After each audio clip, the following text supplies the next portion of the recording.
We're here once again on See You Sunday, your new favorite NFL pregame show. We're back here once again on another Saturday morning. So I got my guys in here. What's going on, Podfather? Not too much, man. Get sort of a big game today. Once again, you guys get me like you always see you Sundays are the best because you get me Saturday morning when my hair's on fire. Yeah. You got somewhere. You got at least you got the afternoon to kind of ease yourself into the I'm excited for the world's largest cocktail party, man. I'm not gonna lie. big time. Absolutely. And my Tar Heels under the lights at Notre Dame tonight. So it's the Hey, creme de la creme. huge fan. I know it's in the college football show, but Yeah. Tar Heels could do the nation a big favor tonight. We're gonna try. We're gonna do our best. I appreciate it. Yeah. JP, what's going on, man? What's up, everybody, man? Thank you so much for having me on See You Sunday. I'm very excited. Absolutely. What up? What's going on, Mo? What up, Yo, man? what's going on, fellas? Y'all know this is like my favorite time of the week. We get to talk NFL on Saturday, get off, go watch college football on a Saturday. I mean, and then we get to pay attention for our overreactions on Monday. Like, this is just the biggest setup. This is my favorite show. This is overreaction. My favorite show is out right now, so I always love having me on, Couch. No problem. So, fellas, man, we got week 8. It's so crazy to think we are literally 2 months into the NFL season. So we got week 8 storylines. So I'm gonna go over you first, Jeff. What's your week 8 storylines? So my storylines, I stuck with the Halloween theme for the week, and I call it costumes or not. Like if y'all been to a Halloween party and somebody walks in, you're like, man, I can't tell if that dude or that chick's wearing a costume or not. So I call this costumes or not, and I got a few teams on here I'm looking at. And basically what I mean by this is, are they going to make a push for the wild card spot, or have they figured it out and have these teams, righted the ship? Or are they gonna fall back to where they were early in the season? I got the Falcons, who have a quarterback, and they're 3-3. They're right there. It's all you gotta be is 500 for most of the season. I got the Steelers, who I think they figured out who they are. I think, but they got the Cleveland Browns this week, who supposedly as of 8 months ago we were told took over this division. We got the Colts, who are playing much better, and I include the Ravens game in there. Can they make a push in a bad division? I got the Patriots, who had a close loss to a really good team in Dallas, stomped the team last week. The quarterback looks like the right choice, all these things. Like, are they not going to miss a beat, and are they going to push for a wild card spot? And what the division's kind of turned upside down on them. I mean, Miami's out of the picture now. So can the Patriots make that push? And then you got the Minnesota Vikings, who their window's just about shut. I think this is really the last year that this unit can make a run that they thought they could. I mean, as good as Jefferson and stuff is, I don't know how many years they can keep almost being good. They got all the talent. It looks like they're going to get a less than Cowboys team Monday night. Can they get it done finally and put all the pieces together and become a wild card team? Or is it just going to be another like what if for Minnesota? So that's my that's my big thing. And then it's another one. I know it's a weekly theme with me, but it's another week. This is it. Baker Mayfield, is he tricking or is he treating? They say he's going to play. And everything we were told, right? He took over the division. He exercised all the ghosts last year. Like Couch Coach likes to say. They were supposed to have put Pittsburgh in the rearview mirror. We were told they were one of the most talented teams. So there is absolutely no option this week than Baker Mayfield has to beat the Pittsburgh Steelers, or I think we're at the beginning of where's Baker Mayfield going to play the rest of his career. JB, what you got? I'm looking at the Chiefs game Monday night against the Giants. Can they have like a bounce back game after just a terrible loss and only scoring 3 points last week? Patrick Mahomes is doing a lot too much, trying to save the Chiefs and all that, doing all these crazy plays and everything. The winning game's been kind of inconsistent. The receiving core just keep dropping balls, and the interceptions I can't really blame Patrick for. Just only a little bit, but most of them will like drop passes and everything. The defense is god awful. Like I could easily walk on to the Chiefs defense and make the team and all that. That's how bad the Chiefs have been. So this has to be a bounce back game. If they lose to Daniel Jones and the Giants, we are going to be seeing a lot of question marks with the Chiefs that could possibly miss the playoffs because, a lot of teams have caught up to what they do and everything with that fast paced offense they have. So it's going to be really interesting. And then also just on a keynote and everything, since they got Josh Gordon, they haven't been looking really good. So maybe there must be a lot of weed in that locker room. So who knows what's going on with the Chiefs. So all right now. Missouri. Is it legal there? Mo, your week 8 storylines. There's a lot of matchups that are going to be telling for a lot of teams. I mean, like Jeff said, when you look at the matchups, like certain teams win certain games, and we have a totally different conversation about that team. If the Saints beat the Bucs, right? Is a whole total. We look at the Saints in a totally different light. They're 4-2 right now. They'd move on to be 5-2, right along with like the best records in the NFL as far as NFC. But they'd have just as good a record as anybody in the AFC as far as being a 2-loss team. So now we start like, okay, the Bucs are up half a game because they'll be 6-2. The Saints are 5-2. Like, is this going to be a two-headed race? And if Atlanta wins, they a game out. They a game and a half out because they had a bye week. The Bucs haven't had a bye week. You start the NFC South starts looking a little different. And let's say because Carolina will end up losing, so we start looking at Carolina like they're faltering, they're going downhill like we thought. Obviously, I mean, like Jeff said, I mean, probably as far as personal goes, the biggest storyline for me is Dak going to play? Like, does Dak play? I think if he's any type of questionable, you sit him. That's just me. We'll be 5-2 if we lose to the Vikings, which I would expect no Dak. I would expect us to, or that'd probably be a huge knock on Kirk Cousins. But I would expect us to lose to the Vikings. They're a respectable team, fairly good team. And like you said, like, are they going to be good? We'll look at them in a different light if they win this game. So I'm just looking at some of the matchups. And then, I even the Titans Colts, like, I know we're going to get into matchups, but that's a storyline also because like the Colts have kind of been looked at in a different light. They're 3-4. They're kind of hot. Carson Wentz is playing really well. Now they get that real test in the division. Like, if they win this game, do we start looking at, the AFC South race a little bit differently? Because now the Colts will be like a game behind the Titans. So we might start looking at that race a little bit differently. And we'd be like, okay, now the Colts are on your tail. They already up one, getting a W. So that'll be a big thing for me also. So it's really just like Jeff said, basically bouncing off of Jeff's point is you're going to watch the games and there's going to be teams are going to be looked at in a different light depending on the result. Like I said, the Saints. I think the Saints will be the biggest team looked in a different light if they win this game Sunday. Yep. I think that'll be the biggest conversation if they beat the Bucs. Yep. Yeah. And also great minds think alike. So you say costume or regular face. Matt's really trick or treat week. A lot of teams I look at probably one of the most intriguing trick or treat teams been the Minnesota Vikings. They've had moments where they've been a treat, and then the other one has been a trick as far as deceptive wise, not in the other sense, but I digress. But there's other teams you look at, like the Steelers the same way. We looked at the Steelers opening win against going to Orchard Park and beating the Bills, and we thought this was going to be Pittsburgh Steelers. Now they're at 3-3. They have a chance to kind of get back in the the AFC South picture again. Atlanta, like you guys said, Atlanta's another one. They're 3-3, a home game, finally a home game again against the Panthers. And like you said, at Mo point where we looked at Panthers as their hot start, they were the treat in the beginning of the season, and now they've kind of faltered. Yep. Then another one that's really intriguing. I think this might be a potential NFC wildcard saving type of victory. Whoever gets this will still be in the hunt. The 49ers and the Bears. I think those two teams. Yep.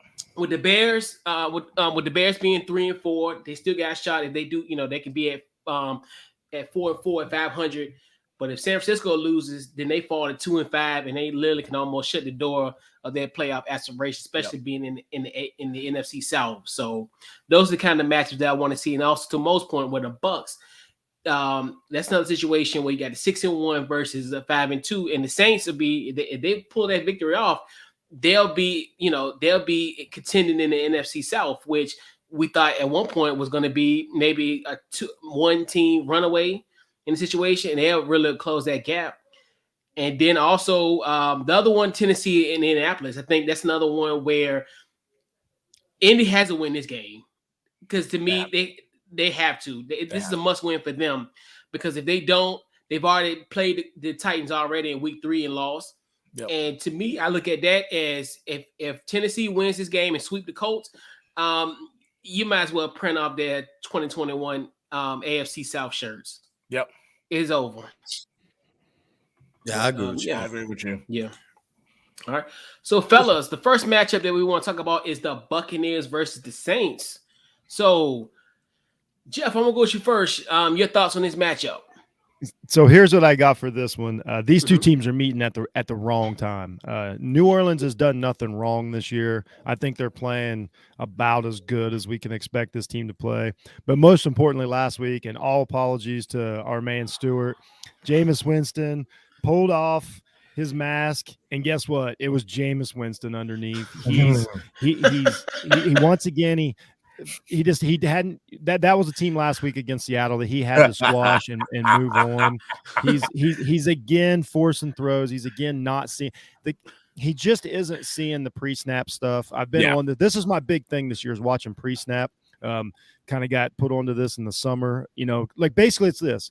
Why is Tom Brady good? Like you try to figure that out. Like, it's not the arm, it's not this, it's not that. Like it's all pre-snap. Yep. And some of these guys and Winston, it just still isn't getting it. He's still fooled by simple coverages and stuff, and he's forcing it. He's got the talent, but he's kind of just he's just stalled out for me. The Buccaneers have figured it out, what they're going to be on offense. Tom Brady's got full control of it right now. The defense is good enough. I think Winfield Jr. gets better every week. I'll just throw it out there. I still don't know why he was. I understand it was because of ratings, recruiting, and he was from Minnesota. But how Winfield Jr. escaped the Ohio State Buckeyes, I'll never know. Regardless, he gets better every week. It's just a bad time for New Orleans. I think Tampa Bay walks in this game, and I really don't even think it's that close. And I think there's a clear separation between the two teams, and New Orleans is fighting to figure something out for the rest of the year to steal a wild card spot. I got Tampa Bay easily covering 4.5 and maybe double that. Yeah, big time. JP, what you got?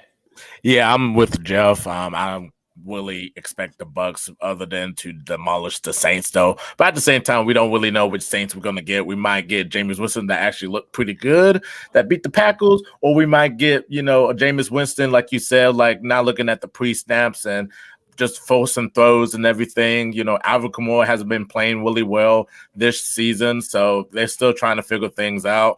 But, I mean, the Bucs, like you said, figure everything out. Tom Brady, full control. You still got your weapons of Antonio Brown, Mike Evans, O.J. Howard, Goodwin. I mean, I ain't expect nothing else but the Bucs to win this game here. But at the same time, when you're in the same division, the other team fights, and it might be a close game. So who knows what we're gonna see? But like I said, I expect the Bucs to win this game. Yeah, Mo. All right, so for my fantasy football people out here, sit Mike Evans.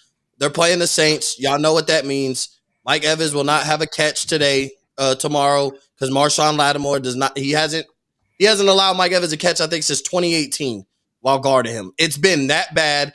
Mike Evans is going to be on an island versus Marshawn Lattimore like we see every time the Bucs and Saints play, and Mike Evans is going to be shut down again. I don't see it being any different. So that's just for the fantasy football people. You're probably better off sitting Mike Evans. But as far as the actual game, I want to agree with Jeff so bad. I really do want to not give the Saints a chance, right? But JP makes a point on why I do want to because it is a division game. And because of the inconsistency of the Saints, it's been week on fire, week back to normal. Yep. Week on fire, yep. Week back to normal. Last week was right back to normal. Mm-hmm. It's this week on fire. Mm-hmm. I don't love their weapons. And I think the biggest problem with the Saints on why they have not been great is really that we haven't bought into the Saints being 4-2, and Alvin Kamara's been struggling because you don't got Michael Thomas. Exactly. Period, point blank. Yep. When you watch the Saints, Marquez Callaway, like you know what I'm saying? Like that's where we're Traquan Smith, like that's who we're holding. That's who he's throwing the ball to. Like That's 11 catches out of the backfield last week for 100-something yards. Like he had wide receiver numbers out of the backfield. Yep. So now that every defense has to focus on Alvin Kamara, it's easy because you don't have Michael Thomas, who prior to injury was one of the top 5 wide receivers in the NFL. Disregarded. Like nobody could argue that. Stats were there, numbers were there. I think if the Saints can steal this one and Michael Thomas come back after this, I think the Saints could really get to rolling. I think Sean Payton, the way he's been calling plays, he's been protecting Jameis because Jameis doesn't have a top weapon to throw to. Like that, Marquez Callaway to me is better with Michael Thomas on the field. A guy like this is going to be better. Traquan Smith is going to be better with Michael Thomas on the field. Like the defense is going to have to adjust. But I do think, I say all that to say it's going to be easy for the Bucs because their secondary, there's no receiver I trust that's going to expose their secondary. Like they've had week in and week out. Like, the Bucs secondary is bad. But if Michael Thomas was on the field playing healthy, I think we'd look at this whole game in a different light because you'd be like, man, Mike, this is prime time for Michael Thomas to have the biggest game of his life type stuff. Like, guys are having some of the biggest games of their lives against that Bucs secondary. You ain't running the ball, so we already assume Alvin Kamara is out as far as being effective on the ground. So you're going to have to beat him in the pass game and not having that top weapon. But it's just something about the Saints. Like you just always got to buy into the Saints a little bit. And I know it's Jameis and not Drew Brees, but just something tells me that I want to agree with Jeff so bad, but I smell upset. I smell upset. Just real quick before Coach goes, the only thing I would point out that just stood out to me this week, and I'm not 100% stats guys, but you look at the stats and you do it. I mean, Buccaneers, 3rd in points per game, 2nd in total yards per game, 1st in passing yards per game. They're 9th in yards allowed, but they only give up 1 more yard than the Saints, which means the Saints got a lot more production to make up in the offense. And Mo, you just said it. The players just aren't there. I mean, I don't, unless we're getting a 5 touchdown game from Kamara, I don't know how you make up 10 points a game, that you need to beat these Bucs. But my only thing is with that is maybe this is a game that we don't know when Michael Thomas is coming back. He may come back next week. He may come back in 2 weeks. Is this a game that you get your role receivers going against a bad Bucs secondary? Is this another breakout game for Marquez Callaway? Like, I think it's possible. I think a good quarterbact does. Jameis just isn't. You think Jameis is good? He's just not. But he's not a guy that he's not elevating average players. Like he's not figuring it out. They're not figuring out ways to get receivers open and do all these things that these other teams are doing. They really regressed. I don't even think he has average receivers. No, I agree. No. That's what I'm saying. I don't think he's a quarterback that can make these guys that much better. That's what I'm saying. Because his weapons don't start. Like they don't play on any other good team. Any other 4-2 team or better, his weapons don't play. But to go to it, look, just like you're saying, look what we saw from Aaron Rodgers Thursday night. He's like, okay, this is going to be a tough game. I got a couple receivers out. We'll figure it out. Cobb looks like a star again. If Cobb's on the Saints, that dude catches a ball a game. He can't even because Winston's not going to – he can't make those throws to make average or below average receivers look that good. He needs guys to be a little more open. If you give me Mike Evans on the Saints, I think Mike Evans is probably having a better year because he fits Jameis better than he does Brady. Anyway, I didn't mean to get you sidetracked. I'm just saying – New Orleans got a lot of makeup. Yeah. Oh yeah, absolutely. And like you said, and I think like you said to most point where I think they're just doing a good job of managing Jameis Winston. He's not the risky no biscuit Bruce Arians, what he was in Tampa Bay, but he's doing a sufficient job. But going back to Tampa Bay, what Tampa Bay is doing is just incredible. Tom Brady, 21 touchdowns already. And now you're starting to see their pass defense and their defense starting now to come alive. Yep. And I think that could be an issue with the Saints. And I think last week they demolished y'all boy, Justin Fields and the Chicago Bears in that situation. But even into New Orleans defense, solid defense, and then also I wanted to go get pressure to Brady. I know like last week they had 5 sacks against Geno Smith in that Seattle Seahawks offense. That's my biggest question mark. They can be able to get pressure to Brady.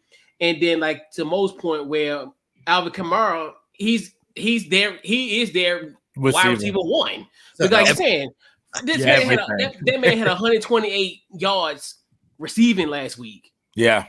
Like, I mean, that's unheard of for a running back. On like 11 or 12 catches too. Yeah, well, he had like 10. I think he had like 10 catching 11 targets. Yeah, dude, that's crazy. 11 targets for it. So yeah. And here's the thing, Coach. What's the worst matchup for a running back like that? It's good linebackers. Oh, guess who's got really right? And they come in now to age at first. Yep. Who's got 2 of the best linebackers in the game at shadowing somebody out of the backfield? Right. And then like their defensive line is coming to play. Like Jason Pierre-Paul is now, he's coming back to his form. But yeah, the defense now is coming into mid-form string, to a mid-season stream. But yeah, I definitely think Tampa's going to take the advantage. But it would be intriguing. It'll be intriguing that New Orleans will win this game just to keep it interesting. I think I just would love for New Orleans. I think it's like because I'd pick the Bucs if I bet on this. I'd bet on the Bucs to cover. I think I would just love for the Saints to win because it changes the whole conversation of how you look at the Saints, how the rest of the NFC looks. Now you got because you might have Dallas at 5-2, you have New Orleans at 5-2. They're 2 different type of 5-2s, but you'll tell me that Dallas looks like a Super Bowl team because if Dak don't play, it's an L. That's just. But that's how you're starting to look at the NFC. They're a game behind the best team in the NFC, as far as Packers or Cardinals. Like and then if the Falcons win, like I said, that's another. If the Falcons win and the Saints upset, like you're talking about, it's a race. Like it's a race. 3 Saints are 5-2, Bucs are 6-2. Like the NFC South now becomes looking like the best division in football potentially. And like you said, and then just imagine if they get Keyshawn nephew, y'all boy. That's gonna add. That's gonna be probably one of the biggest not acquisition, but for him coming back, that's gonna help them. And if they become, like you said, 5-2, and they, then they'll be amongst the NFC elite. And you bring in one of the best receivers. Yeah, I got a question though for anybody that cares: is if the Saints don't win this game, is there any chance that the Saints can get a Michael Thomas back that cares, like without this win, like? Oh yeah, I think so. They'll still be in the wild card. They keep saying that, but I haven't heard anything but negative about the guy coming out of the locker room. I don't know if it's true or not, but it's just like I'm just curious. Like if they lose this game, if Michael Thomas ever puts on a Saints jersey again, I think it might just motivate them even more because it could, like, especially if it's a close game, especially how we play it out. Like we look at the inefficiency when it comes to their receivers. You think to yourself, damn, if he can get that, just imagine how it opens up everybody. That's fair. If Michael Thomas is a dog, if he's a dog, like he said he was, go after it. And like he's been with Drew Brees, then he looks at that offense and he says, "I'm the missing piece. Wait till I come back." Like a guy like him should be sitting there saying, "Boy, we 4-2. We might could beat the Bucs even if we lose. Boy, wait till I come back." Like you talking about the Vikings who will be 4-3. Like wait till I come back. But that's if he has the dog in him, or is he going to be the Twitter diva that he's been? And I'm not happy, and I want to get traded. And exactly. That's my question. Well, the clock is ticking because the trading deadline is Tuesday. He's not getting traded this year. That's what I'm saying. That's what I'm saying. Like if because he might as well play now. When he come back and get some film on it and become more of a commodity. So, he got to play. Like regardless of the circumstance. If he like we said, if he a dog, he a professional, he gonna have to play. Yeah, a lot of ifs. Yeah, you're right. Yeah. All right, so we got another guest, Thad. What up, Thad? There we go. What's good? What up, T-Law? What's good, man? Yeah.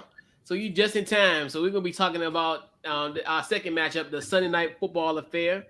We got the Cowboys versus the Minnesota Vikings. I'm gonna go with you first, JP. Your thoughts on this matchup since you're the Vikings guy. Yeah, this is a game where, like, if they do win this game and all that, it kind of validates them that they're a good team and all that. If Dak Prescott is not playing and everything, but if he does play, it's going to be tough. It's going to be tough because Dak's an elite quarterback. I finally said it after criticizing him a couple years and everything. He's finally an elite quarterback. And, the running game of Ezekiel and Pollard and then the receiving core they have. So it's going to be really tough. But if Kirk Cousins come out and play, don't have a slow start, comes out firing, with Justin Jefferson and Adam Thielen, if Dalvin Cook plays, I hope he plays because we don't know if he's going to play or not. Then the Vikings do have a chance and everything. So I can't really tell you who's going to win the game because we have to figure out if Dak's going to play or not. I want to say my Vikings will win, but it really just depends on the health of Dak Prescott. That really could change the game and everything. So, but this is going to be a match that I'm really excited about. I've been putting it on my schedule, so I'm ready for this showdown between the Vikings and the Cowboys. All right, so in this matchup, on the other end, what you got? Let's just be honest. The game comes down to first. It starts with is Dak going to play or not? Yeah. If Dak doesn't play, this doesn't become an exciting Sunday night football game. Let's just be honest. Like I don't know if that's true, Mo. I don't believe. I'll tell you why in a minute. I don't believe in Cooper Rush at all. I don't care what we got everywhere else. Cooper Rush has thrown 3 passes in his career. He's absolutely horrible. We should. I don't know. Listen, there's Nick Foles out there being a 3rd string quarterback. There was Gardner Minshew who had got traded, and me and Thad had actually talked about I'd be cool with Dallas actually going to get Gardner Minshew. I think that'd be great for if Dak gets hurt for a game like this. I would trust Gardner Minshew to maybe get a W. I wouldn't guarantee a W, but I'd trust him with these weapons, everything around him, the offensive line healthy. We'd have a shot. We don't have a shot with Cooper Rush. That's just me.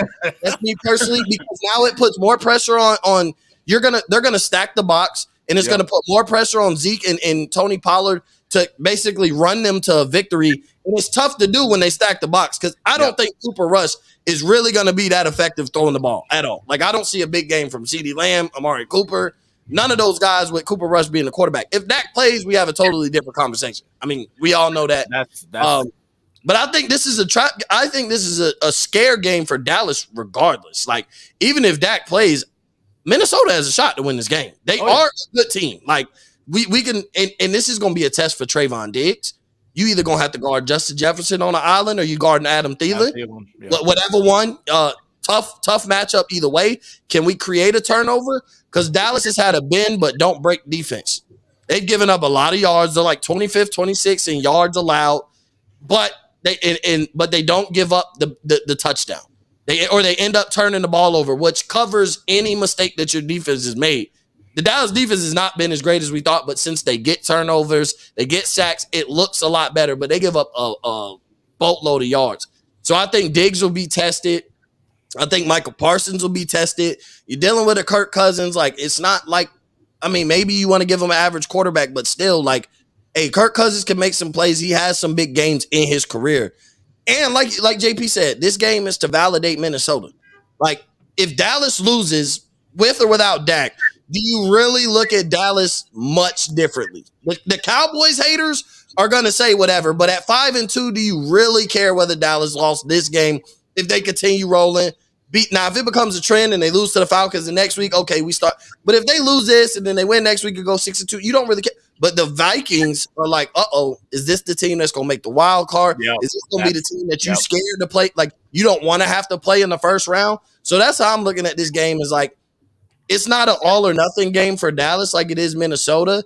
But if Dak does play and Dallas does win this game, then it's a solid win. Continuing on winning a lot of games or continuing that we'll be on a 6-game win streak since losing to the Bucs week 1. So that's how I kind of look at the game.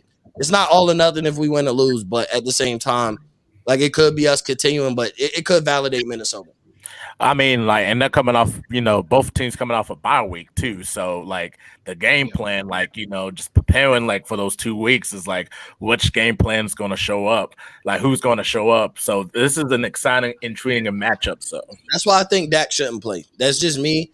If Dak was not ready Friday morning when he woke up off of a bye week, what tells me he's going to be ready for Sunday? And they keep preaching that, hey, it's not about a week 7 game. It's deeper than that. We're thinking longevity here. He shouldn't play. It's okay to take a loss. Like, I'm fine with Dallas being 5-2. This game does not determine the rest of our season. So if Dak is 80%, don't play. If he's not 95 or better, do not play. Like, let him rest a game. I'm okay with having him 3 weeks off, back healthy for the rest of the season. Then he strains his calf. Now he's missing 5 to 6 weeks. Now we become bottom of the barrel, and we're going to be fighting with Philadelphia Eagles or New York Giants to win the division because Dak is the most important player. Easy.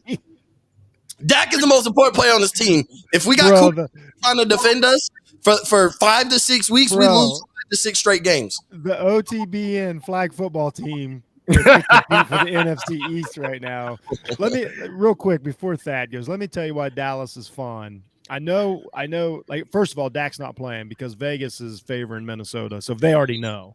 Like, Vegas isn't taking a $1 billion bath not knowing if Dak Prescott's going to play Sunday. So if you got Minnesota favored, the only explanation is somebody knows Dak's not playing.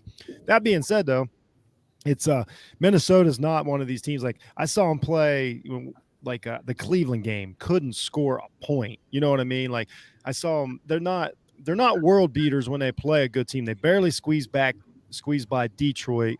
They haven't lived up to their potential. But here's the thing about Dallas, and this is what they created this year, and this is what everybody has said has been the difference in Dallas. They're not wearing out Zeke, the running backs. They're not leaning on the off-tackle game. They got as much talent, as far as playmakers and wide receivers as anybody could want in the NFL. So the defense is playing much better, and the defense is aggressive and gets takeaways. That's always been a heel, for Kirk Cousins. But this is the game to where the locker room just comes together. They say, we got you. Like, just, I don't care if we have to run 2-yard screen passes all day, like CeeDee Lamb and those guys. Like, we'll figure this out. Defense will, step up the intensity, call a few, more blitzes or whatever. And I think they can carry a backup quarterback for 1 week that nobody has any film on.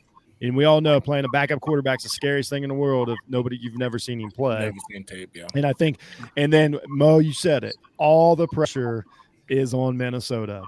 Dallas has nothing to lose here. If they take it, like everything you said was true about that, the difference. And that's huge because Minnesota, we haven't really seen them overcome these must-win games yet. Yep. I bet JP will agree. Yeah. So Minnesota has all the parts, and I can see why they're favored, but I can easily see Dallas eking out like a 3-point, win just with their talent, especially like a guy like Zeke. Is this a game where Zeke's like, okay, I got one more in me. I got 210 yards rushing, 50 yards receiving, 3 touchdowns. Pollard breaks a 90-yard, something like that. I can totally see that. And I think Dallas ekes this one out by probably less than a field goal.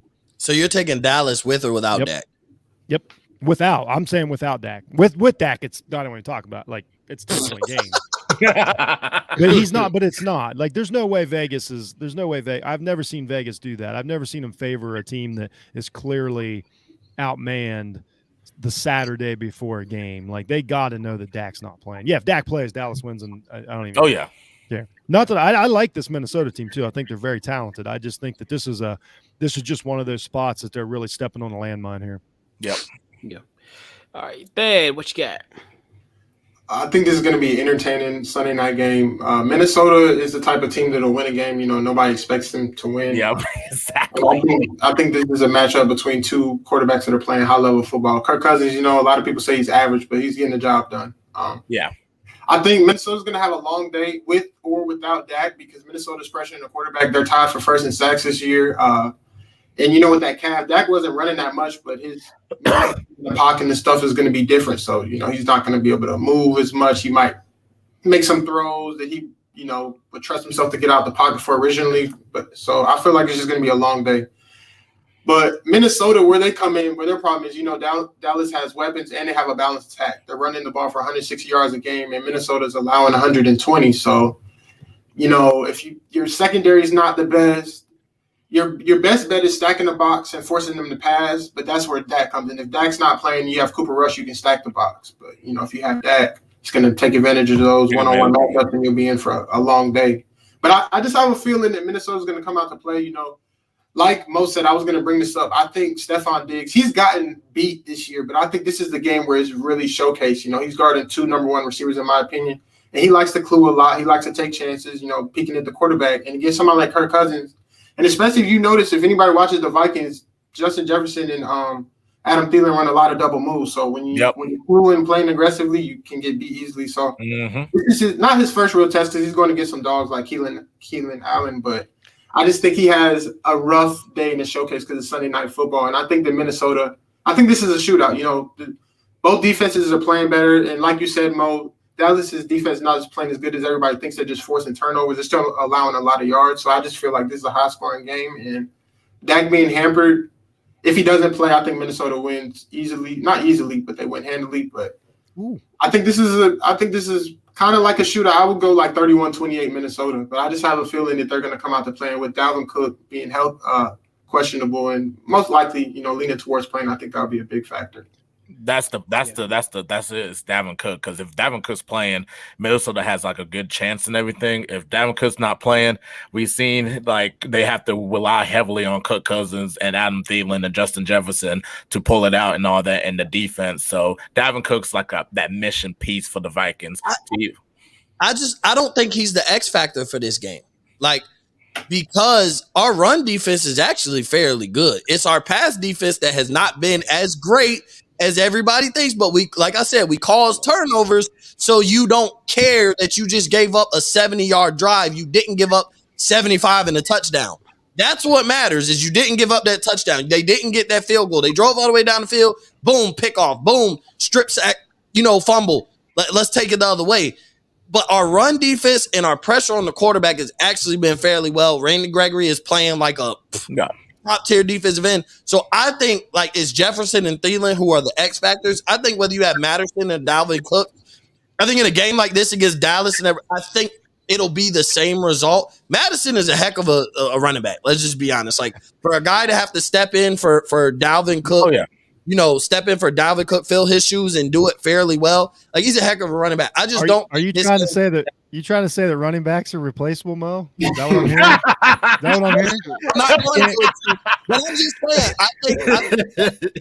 I don't think with or without Dalvin Cook, I don't think that would be if they didn't have Dalvin Cook but had everything else. I don't think that would be why they lost. It's you won't watch that game and be if we had Dalvin Cook, we would have played a lot better. So me personally, I don't think he's the X factor for Minnesota. That's just here's what I'll say real quick. If Minnesota wins this game, Justin Jefferson is probably somewhere around 200 yards and 2 touchdowns. I think he's the one that can really break this thing open.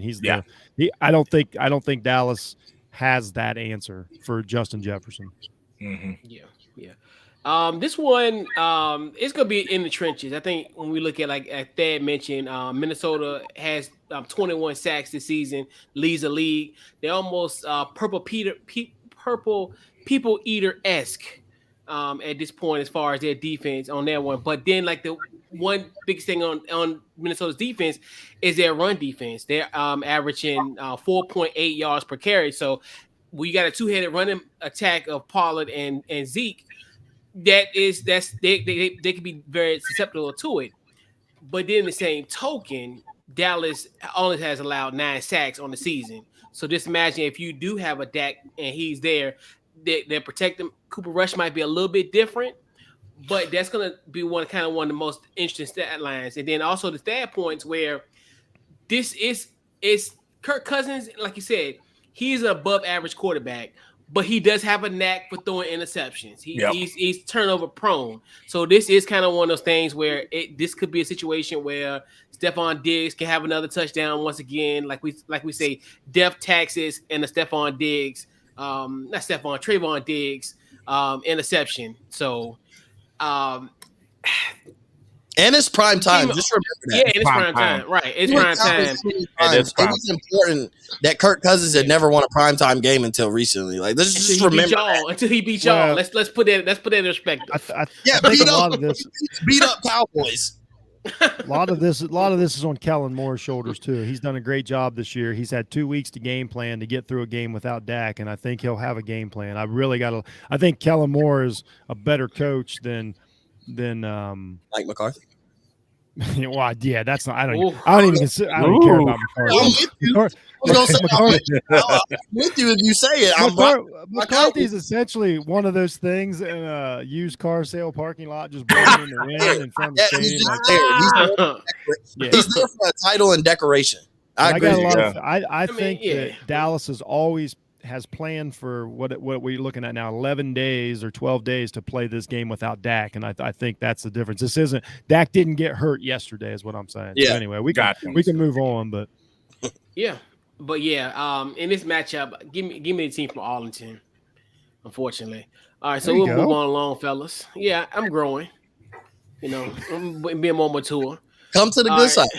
You're a pro, coach. Brother. You're just a pro. I'm good, brother. Never in this lifetime. And hopefully, if I ever get reincarnated, I hope that never happens to me either. But man, man, we should talk about that. Imagine I come back as a Michigan fan. How miserable would I be? I think you'd be like a miserable human being because something don't feel right about loving Michigan. Maybe what if I come back and all I want is a power eye offense the rest of my life, and I just can't get past it. You bitter young kid. Like when you reincarnate, you're such a bitter young kid. I like the power eye. You weren't even alive then. I was though. I feel like I was. Once upon a time. Tom Rathman and Tommy Vardell become my favorite players of all time. Anyway, so speaking of a classic, old school black and blue type classic, the Steelers versus the Cleveland Browns. Fellas, your take on this matchup. I'm gonna go with you first, JP. Your thoughts on the Steelers and Browns? Is Baker Mayfield playing Sunday? Because I know he wasn't playing. He didn't play last. He was playing Sunday. Jesus Christ! This is going to be a classic 4.5. It's going to be a classic defensive game. Both defenses are really good. If Nick Chubb and Kareem Hunt, come out and really play really good, I mean, the Browns might take this game right here. Big Ben been playing all right recently, and Najee Harris is coming into his own too with it in the Steelers offense. So it's going to be a classic old school type of defensive game. If I have to pick a team, I don't trust Baker Mayfield. I hate Baker Mayfield. Like, I just don't think he'll get the job done. If Case Keenum plays, I will believe the Browns, but I'll go Browns Hill. Might be a close field goal, but God, I just don't trust Baker Mayfield. I just don't trust him. Like, he's in that contract year. I just don't. He's not giving me anything this year. But he cares so much. No, he just cares more. He loves football. I just hate him, man. I can't wait to talk about this game. Why not? Yeah. He gives out nachos to kids at Thanksgiving. I mean, on Halloween. He's such a great. Wait a minute, he's such a great guy. Some insurance, man. How can you doubt? Right, he's a fun guy. He's Kawhi Leonard of the. Okay, I'll reference. I don't like him as a football player. Person's different. There you go. So. Like him at all, but he got you, man. He gave nachos. Like him. He gave him nachos and cheese. Man, what a giver! Hey, the good news is in a couple years he can move down a little bit and he can just sell insurance instead. I said it. I told you got me on. Hey, you get me on game day. You got me on game day. But I'll say the Browns though by a close field goal. It's going to be like a classic defensive game. So I'm really interested to see this game. This is probably the game I'm going to watch tomorrow, definitely for sure. Yeah, Dad, what you got? I don't really think this game is going to be that close at all. I just think it's not a complete mismatch, but I think Cleveland wins kind of handily. They haven't been playing that well. I know Pittsburgh, they haven't been playing that well either. Their last 2 wins weren't impressive to me. Denver, and then last week barely beating Geno Smith-led Seattle Seahawks team. But I just think that Steelers are going to have a long day. You know, Big Ben's not Big Ben anymore. You can't rely on him to throw the ball 50 times and expect them to go win a game. The Steelers are only averaging 81 yards a game rushing, which is awful, and the Browns aren't allowing much. They're allowing 80 yards rushing. So it's just going to be a rough day. And Myles Garrett, the Browns as a team are tied with the Vikings leading the league in sacks, and Myles Garrett has 9.5 leading the league. So, and we know the Steelers' offensive line is a liability. So, you know, they shut down the run game and get him in situations and they get up early to where they have to just drive back and pass. He's just going to pin his ears back and wreak havoc all day. You know, Jadeveon Clowney might get a sack or two. But I just think that, you know, Cleveland does what they do. They run the ball with Chubb and Johnson because I think Kareem Hunt's still out for a couple more weeks. And they control the clock, and I just think this is a two-score game. You know, Pittsburgh, they're a well-coached team. Mike Tomlin's going to have his guys ready to play. It might be a close game early, but I just feel like Cleveland finds a way to, you know, pull away later. And, you know, if this was Big Ben back in 2015, they could win this game because I think Chase Claypool and Deontay Johnson aren't, like, terrible receivers. I think they're pretty talented. But, you know, with the quarterback holding them back, it's just going to be a long day. And I got Cleveland 27-13. But it should be closer. But I expect, you know, Baker Mayfield will play better because, you know, he heard Jeff and he heard all the people saying they can win without you and with Case Keenum. Anybody can win in that offense. So, you know, he heard the noise. I think he's going to have a pretty solid performance. You know, I need to be careful because he's within driving distance. Right. He might knocking at the door. Right. He gonna Right. Right. Mo, what you got? I'm almost with that. I'm kind of with that too. Because I can talk about not trusting Baker Mayfield, right? But if there's a quarterback I don't trust more, it's Big Ben. Big Ben is absolutely horrible. Don't trust Big Ben more than you don't trust Mayfield. Yeah, I think Big Ben is way worse than Baker Mayfield right now. Let's just do this real quick. We'll just combine this, Mo. Here's my difference. I think Big Ben knows that. I don't think Baker knows it yet. That's what I think is the difference in the game. You're right because nothing of how he acts would tell me that Baker think like you can't tell you couldn't convince me that Baker doesn't think that he's like a top 5 to 10 quarterback. Exactly. He thinks he's Patrick Mahomes. Definitely. But I also can't knock him for that because you're supposed to. Like if you don't believe you're great, nobody's gonna believe you're great. I'm just big on that. Period. Like you're always supposed to toot your own horn before anybody, but in a humble way. The thing about Baker is he doesn't do it humbly. He toots his own horn, and it's like, bro, what are you tooting your own horn about? We all saying you're a $25 million quarterback, not a $40 million quarterback. Sit down, shut up, eat your popcorn, and watch the great quarterbacks play. But I just don't think, you know, like that said, I mean, when we talk about Pittsburgh, the greatest thing about Pittsburgh has been Najee Harris, and they as a team average, 81 yards per game rushing the ball. That's what and we were impressed with Najee Harris, a horrible offensive line. You're going we don't count screen passes either. Let's be fair to Najee. He catches a lot of balls behind the line of scrimmage. Right, I'm just serious. I'm not killing Najee Harris. I think I get you. He's been the highlight of the Steelers offense. Yeah, he is the wide receiver core. Like we talk about some of the best wide receiver cores, and as far as they don't have a true superstar, but you got Juju and Deontay Johnson and Chase Claypool. That's a solid receiver core. Like there's quarterbacks looking at, man, I wish I was the quarterback in Pittsburgh so I could be throwing the guys like that. I bet Jared Goff would love to be the quarterback of the Pittsburgh Steelers as opposed to throwing the Quintez Cephas. So I just think that I don't think Pittsburgh just has enough. Like Big Ben just doesn't get it done because if anything, I tell you, Nick Chubb, I trust Nick Chubb, and the offensive line is blocking well enough for Nick Chubb to have big games. So even if it come down to it, I trust that Nick. It's not about Baker or Big Ben.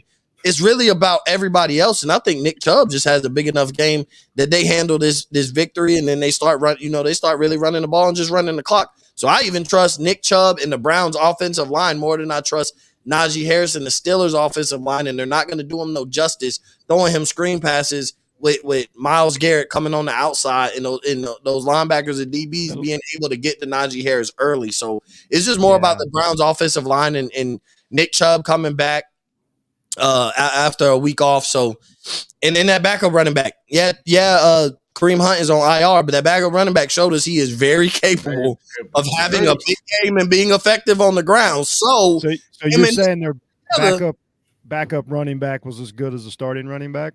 He put out that production. I'm just asking. It wasn't even the backup. That's what's crazy. It was the fourth string running back that they went from a fishing tournament and they turned him into an NFL running back. And he looked just as good as anybody. He had a performance on the ground just as good as anybody. So like I said, if I have to put a score on it, I take the Browns 24-13. I don't think this is a high scoring game. I don't love either offense, but I don't think the Steelers can score a lot of points, just period. And I think this becomes a running battle out of Najee Harris. Who does better out of Najee Harris and Benny Snell as opposed to Nick Chubb and Dearness Johnson? So in the offensive line, and I trust the Browns offensive line. So I'm going to take the Browns 24-13. Jeff. I disagree with everything pretty much so far. Just real quick, Big Ben's terrible. And the Steelers average like 20 more passing yards a game than the Browns. Like that's, I agree, but the difference I think in this game is this week alone is the best version of the Steelers that we're going to get. They're not going to get any better than they are right now, which isn't great. It is not great, but the week 2 and 3 Steelers get smashed. This is a weekend kind of mixed up version of the Browns. This is as good as the Steelers are going to get. Here's the difference. The Steelers, again, I say this, they know who they are. That's the difference, is they know exactly what they need to do. And really my note for this game is it's TJ Watt versus Garrett. Whichever one of those players affects the game the most is going to win, because TJ is the reason they won. I think it was last week. I can't remember when he had a deflected pass and he was in the he was the difference in the game, and he is a terrible matchup for Baker Mayfield. Like TJ Watt versus Baker Mayfield is a terrible matchup. I don't know how healthy JOK is. If he's really healthy, then what Mo said is him versus Harris. I give the edge still, isn't he? That's what I'm asking. I honestly don't know. I think he's eligible to come back. I don't know if he comes back though. Yeah, so if he can't play, then I lose that advantage. And I saw Arizona last week. Their wide receivers, Denzel Ward's out for the Browns. Like he's not even playing. And their Arizona wide receivers had pretty good success against the Browns last week. So I just, when I add all this up and I just think this one of those games, the coaching staff, it's such a poor matchup. I've got the Steelers winning in this game, and I've got Browns fans losing their mind. I'm going to have to listen to it all week. It's going to be crazy, but I just think this is the best version of the Steelers that we're going to get this year. And this is going, trust me, I live here in the heart of it. Because honestly, you wouldn't believe it. Central Ohio is about 50-50 on these two teams. So I get both sides of it. I just think that this is just a really, I think this is Roethlisberger's Super Bowl. I really believe that. I'm not a real revenge guy, but I think that they remember all the talk from last year after the playoff game, all the talk from the game before that was one of those classic we should have won games, and all this BS surrounding all this. They've lost 2 in a row to Cleveland, right? So I'm just saying, I think this is a game that you might circle on a calendar. I think this is what I'm saying about Steelers. They know who they are. They absolutely know they can't win the Super Bowl. They can win this game. That's the difference. And we talked about Dallas, they can take a loss today or tomorrow and be like, okay, that's fine. We move. We got bigger fish to fry. The Steelers don't. The Steelers want this game. They want to win this game. There's legit bad blood between these teams. I really think the Steelers take this, and then I've got content for the next 6 days of my life. That's gonna be on fire. Hey Jeff, I want a guest appearance on one of those shows, but I'm gonna let you talk. I just want to listen. Browns lose this game. I'm there, so but I'm just there. And I have good friends that dearly love the Browns. I am not rooting against the Browns. This is what I think is going to happen, because I hate the Steelers too. I just want to be clear to everybody out there. I can't stand either one of these teams. Yeah. And this is another, like you said, another classic matchup between these two teams. Like you said, Big Ben, and like you said, you know who he is. I give you a stat to kind of to your point. So in the last game that they had, when Ben Roethlisberger threw less than 10 yards, this man was 25 for 29. And if he threw more than 10 yards, he was 4 for 11. So, like you said, he knows his bread and butter is in those short yard situations. And like you said, versus a Baker Mayfield who running, gunning, do whatever he got to do, like do what he got to do. But I just look at Cleveland's personnel, even with what they got going on. Even I don't care who plays Baker Mayfield, Case Keenum, Bernie Kosar. Give me the Pittsburgh Steelers. Like it's to that point where they just got what? I want drunk Bernie Kosar to quarterback. Yeah, and they just got like weapons. Hey, y'all know he used to live right down the road from me. I swear on my life. His girlfriend lived right down the road. I swear. But yeah, and I think now Cleveland has kind of escaped this Steelers mystique. They looked at them as the big brother. Oh, we can't beat him. They was the David and they was the Goliath, and they kind of switching turns at this point. And like we talked about, just their personnel in Cleveland, and then you're gonna have a nice steady dose of Nick Chubb and also Dearness as well. Yep. Yeah, give me the Cleveland Browns. The exorcism is over, regardless of what you say, Jeff. The antidote.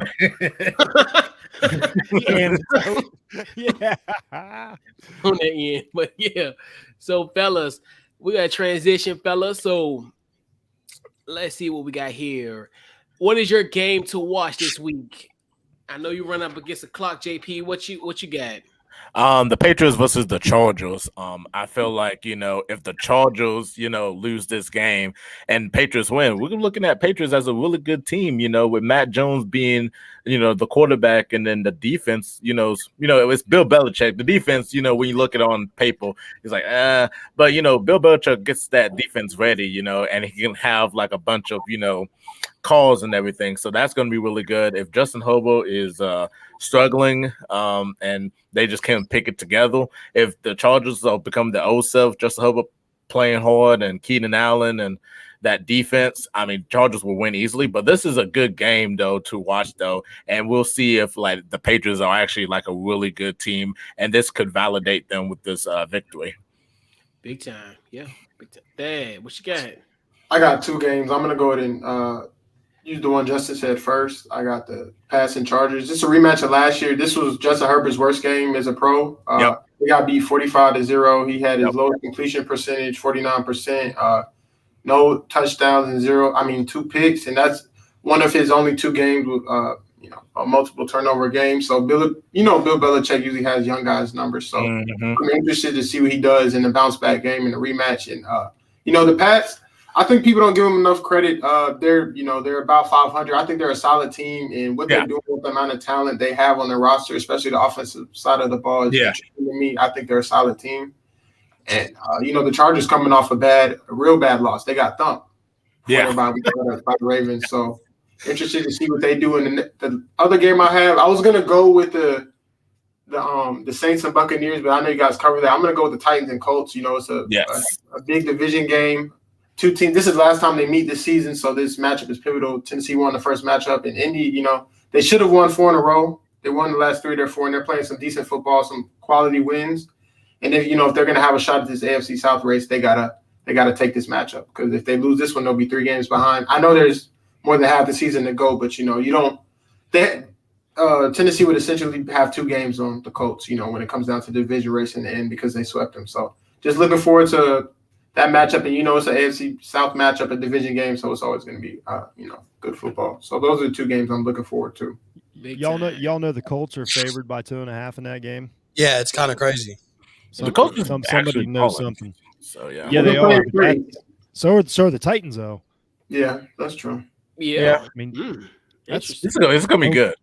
Home field's 3. I mean, home field's normally a 3-point, but man, 2.5 over a team that's rolling like that just thrashed the. I don't know, man. She's right. Yeah. We might have to call Kenneth about this when something's up. Mo, what you got? My game to watch, I mean, y'all covered them. You know what I'm saying? Like y'all said, the Pats Chargers is that game. That's one of the games of the weekend that we start talking about different teams in a different light, depending on the winner and the loser. The Patriots win. We start, okay, can the Patriots make a push for that wild card spot? We start backing up on possibly, I think if the Patriots win, we start backing up on the Justin Herbert hype. We start backing up on the LA Chargers hype as a whole. Because I would imagine if the Patriots win, Justin Herbert goes another bad game. He has another bad game, which would be like out of his past 3 have not been impressive. So I think that matchup. But I'm looking at the Giants Chiefs Monday night. Hopefully there's not a better NBA game on, so I decide to actually watch that game. Because that's just a game I'm interested in the storyline, but I'm not interested in the game. If that makes sense. I fast forward to when the clock hit, 0-0-0-0 in the fourth quarter, so I can determine what the storyline is going to be. Because we keep, and I say we, not as us, but just we as people, we keep holding on to that. The Kansas City Chiefs are going to figure it out, right? We keep holding it on. We keep trusting Patrick Mahomes this year. We can't let it go. And what is said about the Chiefs if the New York Giants win? Like, is that the final time where, as a nation, as a national media, all the podcasters, all the media, is that the game where if the Giants win, we let go of the Chiefs and the hype and what they can be, and we start looking at them like every other 3 and 5 team in the NFL, as opposed to this is not a playoff team, because we just keep holding it on. We just keep saying it's something. Mahomes will figure it out. We just love Mahomes and figure it out. He's won a Super Bowl. He's won an MVP. You can't tell me a team with that guy on there is this bad with Tyreek Hill, Travis Kelce. Like we all do. I do it. We keep finding excuses, and it's like, but I would imagine if the Chiefs lose, Mahomes has another bad game, has another turnovers. They lose. If they lose to the Giants, now is that Tuesday when we all wake up? Is that the Tuesday that we let go of all hope with the Chiefs for the rest of the season? We all are convinced they're not going to the playoffs. It won't be a great win for the Giants. Like if the Giants win, to me, the Chiefs beating the Chiefs right now is such an overhyped statement when you're back in the team. It's like, oh, they beat the Chiefs. Who cares? They're a bad team. We're not giving guys credit for beating the Broncos. We're not giving guys credit for beating the Panthers right now with the way they look. So to me, give it credit about beating the Chiefs. For me, they're just as bad. Like they played just as bad, but because, like I said, we keep holding on to Mahomes and Tyreek Hill, Travis Kelce, and they're gonna figure it out. Andy Reid is definitely gonna figure it out. If they lose this game, is that where we wake up Tuesday and they're like 25th and dead in the water in Jeff's power rankings? We're all done with the Chiefs for the rest of the year, and we go into the offseason trying to figure out what they got to do to turn it back around and get back to the glory days that was just a year or two ago. Yeah. So Mo. So you need to go to HR and bring in your playbook. I kind of said that. Mo, don't answer your phone, Mo. Don't answer your phone. Nobody's interested in watching this game. They're interested in the storyline. Let's just. Yeah, no. Oh no. Nah, the TikTok storm. You got look here, man. You guys, you guys nailed it.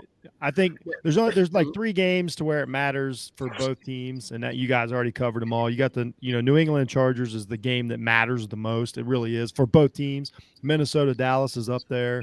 And Cleveland, Pittsburgh. I'm watching Cleveland, Pittsburgh. It's no secret. Like I'll watch them all, but I'm focused on that game because it does mean a lot. You know me, I'm gonna watch them all. What Mo said about the Chiefs is 100% right. I think if you're going to watch the Monday night game, it also goes the other way, Mo, that if this subpar Chiefs team goes out there and dismantles the Giants, then the Giants are officially rebuilding mode. And like, what happened? What went wrong? Do we move Daniel Jones to wide receiver? All this shit. So I'm just saying, like, that's something to look forward to, is like, as far as the Monday night matchup, like what could go wrong. What we don't want is 17-14 field goal winning game, because then we don't learn anything. That's what we don't want. We want somebody to get blown out in this game, and there's going to be some big changes for next year. But yeah, I think the Browns Steelers is just an intrigue as far as storylines and stuff is awesome. But the New England Chargers is the right answer. Yeah. Mine's, even to Thad's point, Titans and the Colts division matchup. I kind of talked about a little bit earlier in the open, where this, like you said, the Colts, if they win this, they're in the driver's seat, because next week they got the Jets on a short week, and they got to play Joe Flacco in the Jets. So I don't know. That's the thing where they have a great shot, but if the Colts blow this opportunity, and very impressive what Carson Wentz has done this far. I mean, we talked about him as far as the 2 sprained ankles, laughed at him like that, but like the Two postman, sprains. two sprains. I forgot what was the Ankle breaking. Yeah, 2 sprains. That's what it was, 2 sprains. And then what he did like he was a postman last week. He delivered Who in the said rain. 2 sprains? Two sprains. 2 sprains. 2 sprains. So he did. He was like the postman. He delivered delivered in the rain last week against San Francisco, and then also Tennessee. Great win over the Kansas City Chiefs, and then also the goal line stands against the Bills. So they beat 2 prominent teams in the AFC. So See, Coach said it, well, and I no, said, but I know I said, but you said it, and I said we got to stop I saying know it. we have to stop saying that, but I'm going based on just the how can I say it? What they've done in the past. They've been in the AFC Championship for the last 3 games. Yeah, so yeah, a lot of that. Yeah, because Kansas City isn't what they used to be. Like as far as they're not the world beaters. It's not. I think they are though. I think this is. Field, I could do a Kansas City show. Like they defense is horrible, and then Patrick Mahomes, especially now seeing him kind of play now, he's greedy, and I think what's going to get him. That stuff is catching up with him. You can't do that little cute stuff and you can't across your body like this. No, Nah. because somebody's going to get you. And that's what's happening. Like I look at like when we played them, I'm like, if we would have had a decent defense, and we would have bottled him up, and we did for the first half. And I was like, dude, like last year's team beats them. They can be beat. Right. You're 100%. They can be beat. They can be beat, and that's why, like you're saying, like to even most point where they're not as good as they were. Like people caught up to them. Yeah, I want to say this again. They lost the Super Bowl because the other team played cover 4. That's plain and simple. Right. Yeah. And have they adjusted? I pointed it out. I did a show about it. Like Patrick Mahomes couldn't figure out zone defense. That's bottom line. Yeah, these aren't. He's not facing a defensive genius every week. He's not facing Buddy Ryan every week that's figured something out. Teams are sitting back and they're like, sitting back and waiting. If we fill the gaps, he will throw it. And if all we need is a tip ball, and in the NFL, a tip ball is a 14-point swing. Game over. You know what? That goes to my point, Jeff. Ain't that you remember when I said that Travis Kelce wasn't the greatest route runner? But and they run zone and like Travis Kelce finds the open spots. Well, now that teams are running the zone and not allowing Travis Kelce to find them open spots, we starting to see how effective that offense is. Tyreek Hill is starting to become a one trick pony, and I think Tyreek Hill is a really good route runner, but it changes the game on how you run routes when you're running against a zone beating a man. Man to man is a lot different, and it's a lot different adjustments. Right. You're not beating guys. Zone is all for not getting beat deep and containing guys in front of you. That's the point of zone. You don't allow big plays. You'll give the 5 or 6 yard passes. You'll give the little dump passes. Okay, they're going to get a first round. You're going to break a zone here or there. But you don't give up the big plays. And like Tyreek Hill's struggling a little bit because teams are starting to like, okay, we're going to take the top off and we're not going to allow Tyreek Hill to take the top off the defense. But then at the same time, we starting to realize Travis Kelce ain't beating our linebackers or safeties with route running. He's going out there, and he's like bobbing, weaving, boom, turn around, catch it. And him and Mahomes are on the same page. And now that that's not happening, we're seeing a lot different offense because everybody talking about defense. When was the Chiefs' defense ever really that good? Maybe they're worse than ever, but their defense has never been that good. Patrick Mahomes has always been able to make up for it. They've always had to play in shootouts. This is the same team. They're figuring out. Same team. They figured it out. They're figuring out Andy Reid and his schemes. So we can blame Mahomes, we can blame Hill and Kelce. Yes. You got superstar players at key positions. What it is Andy Reid is not figuring out how to these zone defenses. That's just me though. And that's the point I was gonna make is Andy Reid. We seen Andy Reid struggle with the Eagles and Donovan McNabb at quarterback. They be going into them stumbles in games and they just couldn't figure it out. Like they're a good team to watch and entertain, but when it comes to like struggling and losing these games and all that, we've seen that before from Andy Reid in his previous history as a coach. Especially on goal line, clock management, all that stuff. And it's all showing up. Yep. Real quick, though, we want to talk about tight ends. Like to almost point. We talk about Kelsey. You would talk about a zone busting tight end, which is really, really hard to do. Andrews for Baltimore is having a hell of a season. Oh, he's balling. When he's literally the only receiver on the field, him finding these holes and having such a good season. Every week I watch it, I'm like, all they got to do is cover that guy, and he finds these holes. So just a shout out to Andrews for doing exactly what Mo is pointing out that Kelsey is failing at. Yes. Don't tell that to Boss Scott. That's gonna prove his point about Hollywood Brown. I don't. Hey, I get a week off from the Ravens this week, so let's move on. Yeah. So, fellas, let's round out this week's See You Sunday with some picks. We'll do our pick 6. All right, so fellas, we'll go around the horn style. First game, Carolina and Atlanta. Jeff, what you got? I got Atlanta easy. It's Atlanta by 3. I got them. I don't really think it's a struggle. I think they figured it out and they're fine. And Carolina is who that we thought they were going to be going into, training camp. All right, Mo. Yeah, I'm taking Atlanta. I was high on Carolina coming into the season. I picked them to be a wild card team. They started off right, making me look bad, so I'm gonna have them keep making me look bad. The Falcons are on the up and up. And I'm gonna do right by my guy Jelani, so I'm gonna take the Falcons. Dad, AT Alien.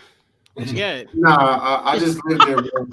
But I'm taking the Falcons as well. They're a little hot right now. The Panthers, they're going in the opposite direction. The Falcons don't have too many quality wins, but I think they're playing quality ball and finally figuring out how to get Kyle Pitts to football. So I think the Falcons. Yes, very important. JP, what you got? This is actually, if Sam Darnold comes out and plays aggressive after getting benched last week and get motivated with the fire, but no Christian McCaffrey, I'm taking the Falcons because Matt Ryan, they're finally figuring out Kyle Pitts, and then Cordell Patterson is balling too. So is Sam Darnold starting? Are we even guaranteed he's the starter, or is it PJ? Yeah, he's starting. He's starting. He is starting. So it could be. No. So who knows? He might have a lid under the fire last week. Who knows? Y'all trying to tell me that Dollar General Marshall Faulk is out again? Oh, I can't believe it. Oh, those are fighting words, Jill. Yeah, what? Because he don't play. He don't play. I got as many yards as him the last month. Who cares, man? I told you got me on game day. You got me on game day. Oh, my God. Jeff chose Valance today. Oh, my God. Wow. Oh, and by the way, if Sam Darnold was going to be motivated at any point in his career, at some point it would have already kicked in. Yeah, he got traded.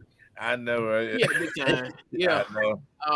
Give me the Falcons. Give me the Falcons. Top off at the Benz. It's a unanimous. That means the Panthers are gonna win because we unanimously picked the Falcons. Right. Yeah, you're right. No. They win tomorrow. Right. Yeah. Right. It don't matter. It don't matter. Falcons has the best go-to commercial music in the business, so I don't care. Every game, man. I'm here for all the outcasts, all of the dirty South. Oh my God, what a Ludacris ain't letting these Falcons win. Oh, Joe. We got 49ers and the Bears. Who you got, Jeff? I got the 49ers. They're favored by 4. That seems about right. I only just because I just think that the 49ers defense is still good enough to hold a rookie quarterback down. So I got San Francisco. This could be one of the uglier games, but I wouldn't be surprised if Chicago pulls us out. I mean, these teams are the same. This is the same team to me, guys. They're irrelevant in the playoff race. They're just middle of the road. They've got some talent. They need a lot of help at certain spots. So I got San Francisco just because a rookie quarterback. Yeah. Mo, what you got? Get your boys on. I'm gonna take the 49ers. Matt Nagy's not coaching. Oh wait, no, it don't matter. I was gonna take the 49ers anyway. They probably off. They probably have more of a chance of winning the game without Matt Nagy because he sucks. He should be fired. He doesn't deserve a job. He's not an offensive guru because his offense is horrible. And if an offensive guru had a guy like Justin Fields and a receiver like Allen Robinson and Mooney and running backs, I know Montgomery's hurt right now, but running backs like Montgomery and Khalil Herbert and Damian Williams, you'd have a pretty nice offense if you were figure out something. Guru. You would have figured out something. Not Allen Robinson looking like trade bait on the same year that you franchise tagged him because he's not happy. We don't even know if Allen Robinson wears a Bears uniform. by Tuesday at the deadline. So I'm gonna take the 49ers.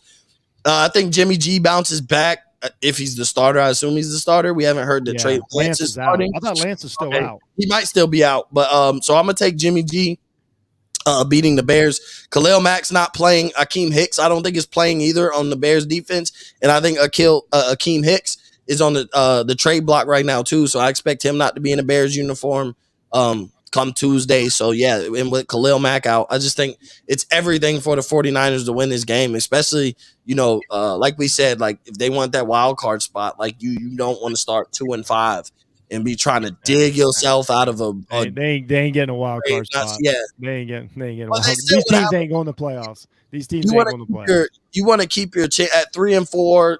They already got the bye week, but you would have a chance if a team falters late or whatever. Like, so I just think to keep your hopes alive, to keep a reason to not tank for the best draft. Okay, there you go. This game.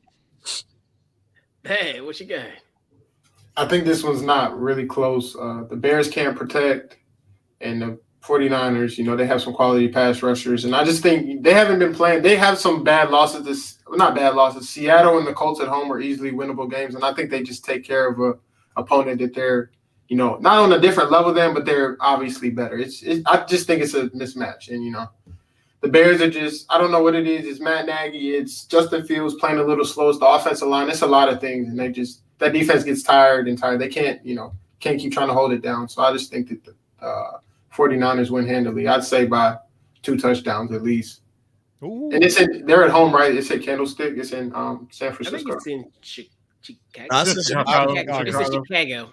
Okay, well that changes everything. I think it'll be a 7 to 10 point win. It changes everything. They just won by 10. Changes everything. Right. JP, what you got?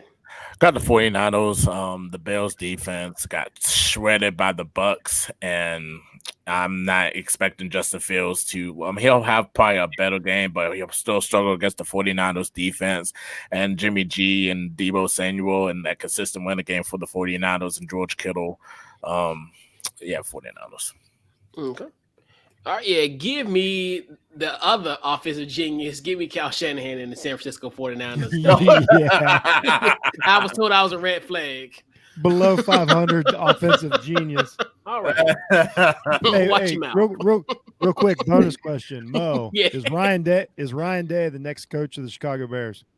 Think about that. I've been waiting on the time where, Ohio State is going to have to start looking at the possibility of losing Ryan Day. I just throwing it out there. I guess, would they love to link up with Justin Fields? Possibly. I don't know. I'm not 100% sure. I hope not. I'm gonna be like Mike Tomlin. When I say never, this is never. Don't do that. Tomlin's my man. You got a good situation in Ohio. Do not screw that mess up, because you can be there for the rest of your life. He could be Chicago, the king of Ohio. They're gonna chew you up. Mark Trestman, Matt Nagy's out the door. It's so many guys. That's almost literally NFL coaching graveyard in Chicago. You stay your tail back, stay your tail in Ohio. You be there for the rest of your life. You can. All right, I'm gonna go with that. I'm gonna go with that, Coach. I like that. Don't down. I mean, I know it's upgrade, but it's somewhat of a downgrade because you got there ain't no Marylands in the NFL. Shout out to our guys Zach and Brandon. This is a blue blood franchise, so you ain't don't go nowhere. Don't go nowhere. I know coaches want challenges, but hell no. Yeah, that's a challenge, all right. Hell, right. And it's gonna be a 3-year challenge because they're gonna get rid of you. So we got Jacksonville and Seattle. Oh yeah. I got something. What you got? I got something. I'll go first. I actually got Jacksonville winning this game. Yep. I don't think they're. I think the jokes around them and the narrative is worse than the team. They weren't that bad last year as far as their record. They're not that bad this year. Seattle's a mess.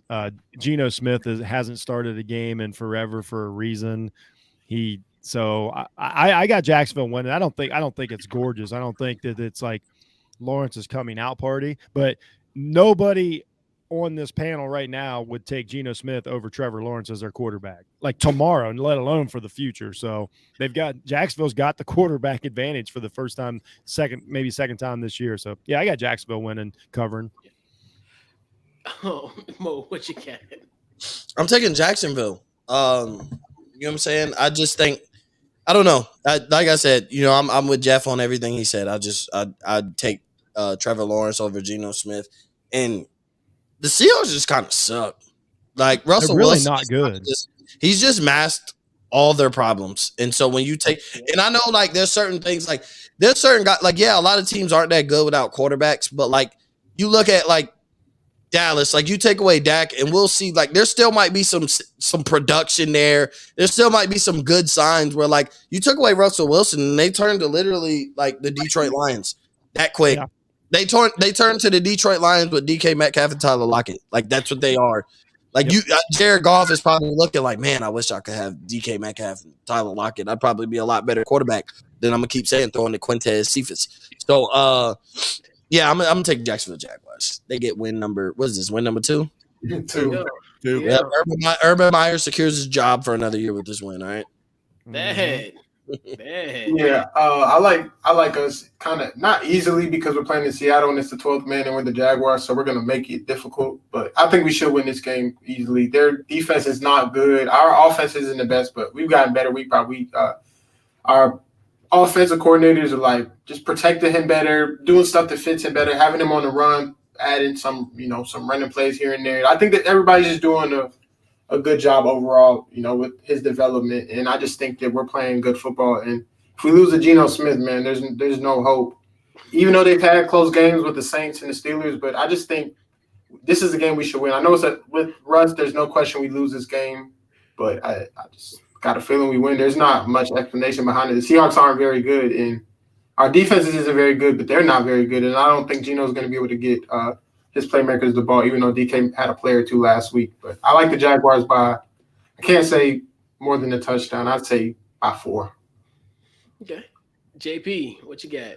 I got Jacksonville. I don't trust Geno Sanchez. I just don't trust Geno Sanchez at all. And Pete Carroll probably gonna be on his way out. Probably gonna be the USC head coach next year. So Jacksonville. Violations. That was my follow up. And he be straight now because NIL. Because NIL now he's straight. So if somebody get a condo, it's all right. One thing I don't know what the bottle service scene is like in Seattle. So I don't know if Meyer will be making the trip back or not. I haven't really dug into the research on that. I haven't been up to the Northwest myself, but we'll see a Jacksonville victory, man. So for a little nice bottle service out there. So Meyer might be risking it all this weekend. You can't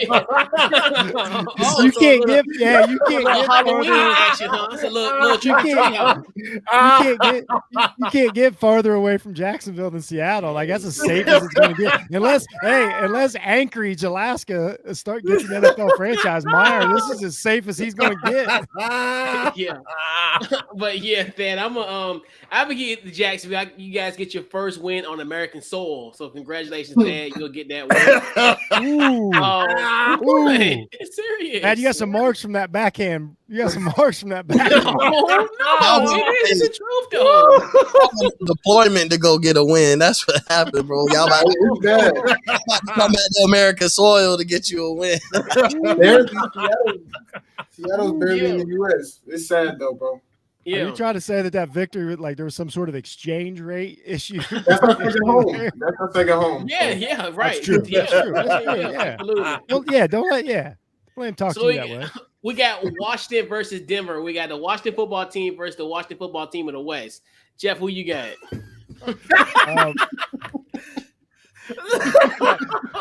I got West Coast. I got West Coast Washington in this one. I think Denver's mailed it in. I think their defense was all in if they had a wild card shot, but they've realized that's fell apart before their eyes. Washington has not given up on any game this season, regardless of how bad they played or anything.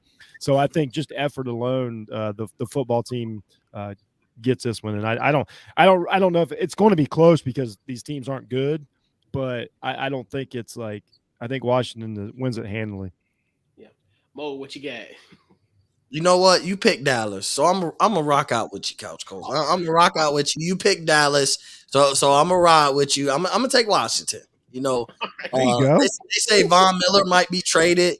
There was reports that came out. So, I mean, who's to say he even plays Sunday? Like, nothing is said. He might be traded, but he might not play. But when news like that comes out, he's expected to be traded. A bunch of teams, then he might not play Sunday because the trade deadline is Tuesday. And a guy like that, like, you get any type of capital, you know you're trading him. You don't want him to get hurt. So Von Miller might not play. But I just think, I don't know. I think Terry McLaurin, you know, has a big game. I don't know. I just. You know what? I'm gonna be honest. I'm only rocking out with Washington because Couch Coach you picked Dallas. Like that's just. I'm just saying. I ain't even gonna analyze it. I'm taking Washington because you took Dallas. Yo, Chase Keenum torched Denver. Like this is a wrap. Dan, what you got? Man, I want to be a little different. I want to believe in the football team because you guys don't have a chance. But you know, Denver, both teams are on the downfall. Denver's looked terrible. I kind of feel like they lost hope. Like I think they know as a franchise that they can't go anywhere until they get the quarterback situation. That's what it feels like, doesn't it, Thad? Doesn't Yeah. it? Don't Like they the just feel defense like is it's tired. Yeah, it's just. Yep. I think they know what it is. They need to make a trade for Aaron Rodgers if they need that. They need that guy. Yep. But I just, Denver, two teams playing sloppy football, in my opinion. But the altitude makes a difference, and Von Miller makes a play or two before he gets traded to, help Denver prevail. But I don't really – this game is going to be a close game, but both teams are just not playing well. And I just feel like it's going to be a really, really boring game that comes down to a turnover or two by Von Miller. And shout out to Denver Heineke, but he will turn over the ball. And if Denver steals this game, they're in the playoff race. It doesn't – the NFL doesn't make any sense sometimes. And if Washington wins this game – they're still bottom feeders of the NFC. They are not in the playoff race. No. Next week. So I had to take my tab now. I see when you mention us when you talking about as far as continuing the NFC. So I peeped that. No.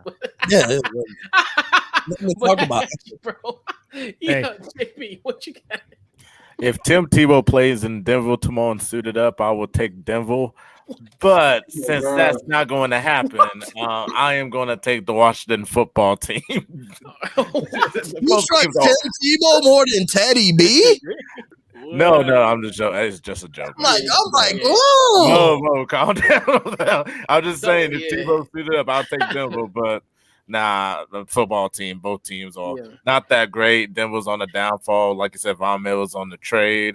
I'll take my chances on the football team. Yeah. So the last time that the Washington football team beat Denver was November 18th of 2001. Let's talk about the Super Bowl. What? Oh no, it's 2001. And we'll take care of this almost 20 years to the date. And guess who was our quarterback, Jeff? Kent Graham. Nice.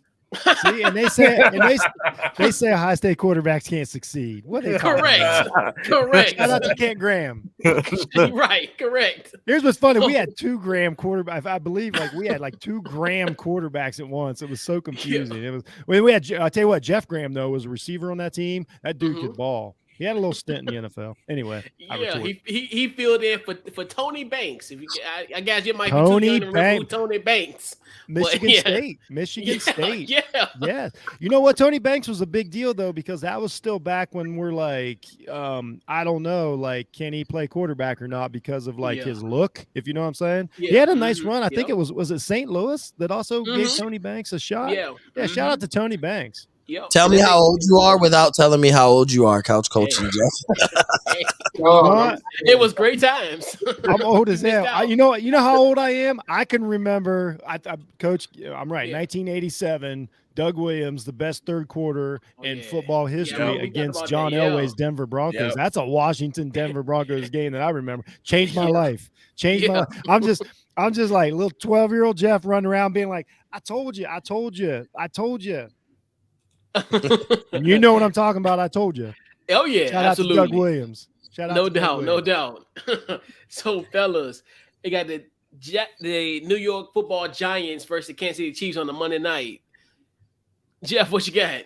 I just got Kansas City. We talked about it. They're Yeah. not dead yet, and the Giants just aren't that good. Yeah. That's it.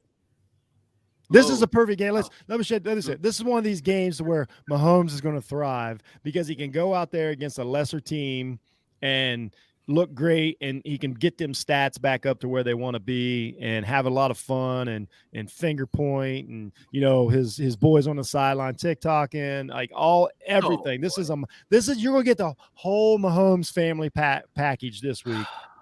They annoy the hell out of me. So before we get to Mo, we got the prayers here. What up? Uh-oh. Yeah. So I'm just here so I won't get fired. I just want to blame all this on Mo. He was like, Mo's like, let's do this show. Let's do this show right before the Ohio State game, and then get Jeff on. And then I didn't even want to do it. I didn't even want to do it, Chris.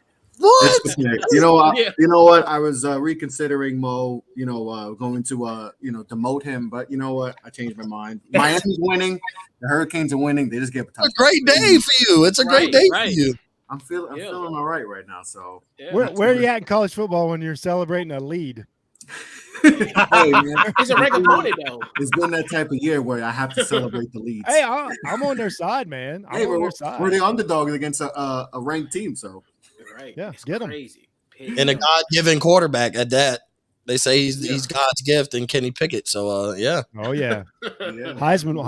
You know what? Heisman, I about got sidetracked. I about got because I got some college football questions for Thad when we get done here. Yeah. So Mo, who you got? Hey Chris, I'm gonna take the Kansas City Chiefs. This is why I'm here. Hey. I'm gonna take the Kansas City Chiefs. I don't think they win as handily. Who, the Chiefs? Yeah. I was trying I was saying what happens if they lose was what I'm saying. So I'm gonna take the Chiefs. I don't think it's Patrick Mahomes looks like God again. Like I think even in a win, we still should we buy into the Chiefs have turned it around? I think the Giants can make this a close game. Like because the Chiefs defense is that bad. And the Giants do have some weapons. I mean, Slayton is now on the trade block, so that's a question. Does he play? Wait a minute. There's somebody out there that's like, the next piece of the puzzle, Slayton. Because he's on the trade block. So does he play? I'm always skeptical prior to the trade deadline. If guys are on the trade block, do they play? So does Slayton play? I think Kenny Golladay is out as of right now. Like I think he's out. So that kind of hurts. I think Sterling Shepard is supposed to come back. I think he's like game time decision, still questionable. But if that happens, I think they could make it close, expose the defense early, maybe even be up going into halftime, and then like the Chiefs handle business in the second half, do what they're supposed to do. I would say the Chiefs win 31-23. Okay. Perez, what you got? Who you got? I mean, the Chiefs should win, right? I mean, they have Patrick Mahomes, they got Kelsey, they got Tyreek Hill. They should win, but they haven't looked like the world beaters we're used to them seeing, right? The defense is suspect, and the offense just seems like it's out of whack. And I don't know exactly what it is. I don't know if it's the play calling, what exactly is the issue there, but they're just not the same team. So I still think, they should come away with the win, but I think the Giants give them a fight. Obviously Giants have a lot of injuries, but the defense played really good last week against the Panthers. I know it's the Panthers, and they're kind of out of whack right now, but this should be a closer game than it should be, right? It's in Kansas City, so it's in Arrowhead, so it's going to be a tough ball game. So the Chiefs should win this game, but it's going to be closer than people might think, because it's we're so used to the Chiefs and everyone thinks it's the same old Chiefs, but the Chiefs team's very, very different. They're not the same. Patrick Mahomes is banged up too, right? We saw him get hurt at the end of last week, so how is his status? But this team's not the same. But the Giants are still figuring stuff out, even though with a good win last week. So I hate to say it, but I think the Chiefs win by 6. Dad, what you got? I'm trying to be real nice, but the Giants they play hard for their coach, and I think they're a solid defensive team. So the game's closer than people think it will be. But I think the Chiefs find a way to just get their group together offensively, and this is a good game to do it. I don't think they blow out the Giants, but I just think that maybe it's a shootout because the Chiefs defense sucked. But I just think that the Chiefs put up like 500, 600 yards, but. They don't win by that much. I'd say like 41-31. That's you trying to be nice. You just casually just said, "Oh, they'll have 500, 600 yards." That's like record-breaking stuff right there. Like, no, y'all will keep it close. It'll be a fun game to watch. Come on now, we ain't that bad. I think the Chiefs are going to have a breakout game. 600 yards. That's what Dad just said. Right. I'm gonna be nice, but Patrick Mahomes gonna have the career game. He'll have 600 yards passing, 7 touchdowns, but then other than that, that's it. Yeah, it's gonna be close, but they have to break out sometime soon, hopefully. And, yeah. JP, what you got? I have the Chiefs. This should be a bounce back game, but all the pressure's on the Chiefs, though. If the Giants lose, there's no pressure, but all the pressure's on Kansas City. If they lose to the Giants, like I said earlier, they will possibly not make the playoffs because they're playing horrible right now. But this should be a bounce back game, so I got Chiefs. I think the Chiefs are gonna win. They're gonna bounce back. Just been a horrid last week, and just the situation with Patrick Mahomes.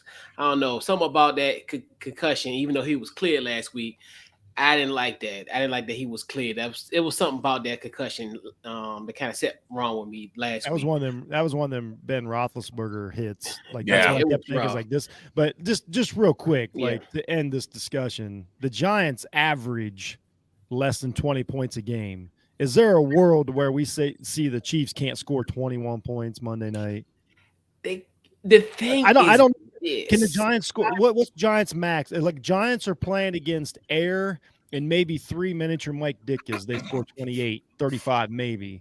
Like I'm just saying, we can't you score. Keep saying they're going to expose the Chiefs defense, score, who's exposing the Chiefs defense? Like, we have everyone's hurt. Like that's what I'm saying, Chris. Like we don't know. I don't know if Kadarius Toney is going to play. He's questionable, but.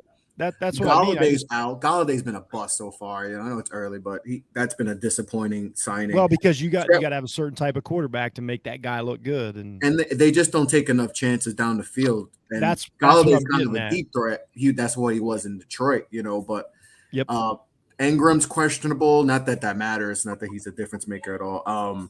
The offensive line's kind of back. So I mean, we're not gonna. It's not gonna be. Like if Kansas City goes up 14-0, it's probably over. Yeah, that's what I mean. I don't know where the Giants. It's not going to be a shootout by any means. It's not going to be. It's not going to go over whatever the line is. It's going to be a ugly. I think it's going to be an hot take under. Game. Everybody take under. Yeah, I definitely take the under. It's going to be an ugly football game. Big time. So to round out our picks, fellas, we got the New York Jets versus the Indianapolis Colts on a Thursday night. Wait a minute. If this makes anybody, this will make Prez feel better because we get to talk about the Jets because this is a bad football team. Thank God we have 2 teams in New York City for pretty much every sport. Because if it wasn't for the Jets being so bad, like historically bad, the Giants would be getting killed even more. Yeah, the Jets are so bad that they've taken that over for us. So Indy's favored by 9, and they haven't even watched them play this weekend, and they're already favored by 9. Right, I got Indy. Right, I got Indy. Because you got Just to say it all at once. Indianapolis Colts. Yeah, it's the Colts. So you're playing who? Killer Mike at quarterback. Yeah, so I think so. They got Joe, right? If you take the Jets, you on them 2021 drugs I'd be talking about. So. They got Broadway Joe on the team. They got Joe, the other Broadway Joe. Hey, we got Tim Tebow versus Joe Namath coming up. I can't real quick, hey, shout out, Coach, man. We talked about it. Your nephew Michael Carter. Looks like the running back that we thought. Yes. Shout out to us for bringing that up in the offseason. Yep. Michael Carter. Yep. Yeah, Jets are a dumpster fire. Yeah, and plus my other little nephew, my surrogate nephew, Zach Wilson ain't playing. So get well, little fella. Hey, here, you know what? I want to say there's a warning sign about Zach Wilson that nobody talks about because he went to BYU. You guys know that Zach Wilson is like he's older than every like third year quarterback. Like he's like 26, almost 27 years old. What? Wait, Yeah, because he who? went to BYU. Those BYU kids are old. He's the youngest looking. Nah, he's 22. He's 22. What? Oh, I was going to Yeah, say, exactly. Oh man! I was going to say, if told me he's 26. 27, I'm going Oh. to cancel Christmas because I'm like, Thank ain't you. no Thank way. you, Wasn't like Pat. John Beck? Hold on. Wasn't like John Beck like 25 when he came into the NFL? So Was Brandon Whedon? Yeah, John Beck. You were man. talking Whedon. I was about to say He's Brandon about- Whedon. Chris Winkie was like Chris 36. Chris Chris Winkie. Yeah, Winkie was 28. 31. No, that Yeah. dude had millions. Chris in Winkie, the bank. yeah, Thank he you, was a Heisman Thad. Trophy winner in the Yeah. cover Somebody of told me. NCAA Somebody told me 2000. Zach Wilson was 26 years old. I'm mad I'm now. about to I say, was bro. gonna say, I was You like, got that whoa. baby. Too young. Six is Way number too two, was young. number two. Nah. Yeah. All right, I feel better. I feel better. I was Hey, about to that's say, why. Wait, Hey, if he, that's if why no Thad way, is. 26. Hey, I've been telling people all week this, so I got so much retorting to do. You know what? I don't even care. Say, I don't even care. That's why Oh, that's Thad's a funny. QB guru, man. He knows. He knew automatically. It wasn't like he looked it up. He's like, nah, he's 22. I know the age of every starting quarterback in the NFL, and that dude's 22. Aaron Rodgers is 48. Yeah, yep. Hey, real quick. Does Aaron Rodgers not look like Sam Elliott in Roadhouse right now? Like, is he not? Is it? Roadhouse. I'm just waiting for him. Yeah, shout out Come to my on, class mijo. 2002 brethren, Aaron Rodgers, Old man, let's get it. Hey, that dude's lapping you. That dude is lapping you, Yeah, coach. hell yeah, of course. Yeah, but hey, Out here looking like he should have been in the movie Tombstone. I know, right? But it's crazy. But yeah, so fellas, let's put a bow on this week. See you Sunday. So go around the horn, fellas. Final thoughts and social media and upcoming projects. JP, you good? You need a second to breathe? I'm Wanna just thinking give about that you movie good, bro? Tombstone. I'm sorry. I was thinking about that movie Tombstone. Oh, Jesus. Yeah.